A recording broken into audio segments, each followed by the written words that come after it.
आज मम्मीने काय केलंय स्पेशल? आज मम्मीने केलेलं आहे चिकनची भाजी. चिकनची भाजी, कलेजा फ्राय.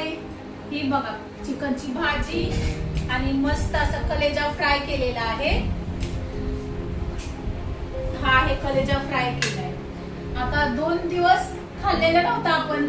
बुधवारी तर एकादशी होती आणि गुरुवार होता. आम्ही तर काही खात नाही. मग त्याचा आता आपल्याला नको का खायला सेलिब्रेशन न्यू इयरचं, म्हणून आज आणलेलं आहे. आज शुक्रवार आहे ना, तर मस्त दिसतानाच असं दिसतंय.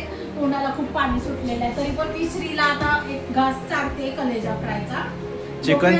चिकनची भाजी आणि बाजरीची भाकरीचा रस्सा एकदम छान लागतो ना. आणि बाजरीची भाकरी थंडी आणि बाजरीची भाकरी खायला खूप छान लागते. तुम्ही करून खा. थंडीमध्ये चिकन मटन खाणं खूप गरजेचं आहे आणि अशा पद्धतीने बाजरीच्या भाकरीचा स्वाद नक्की घ्या. बाय.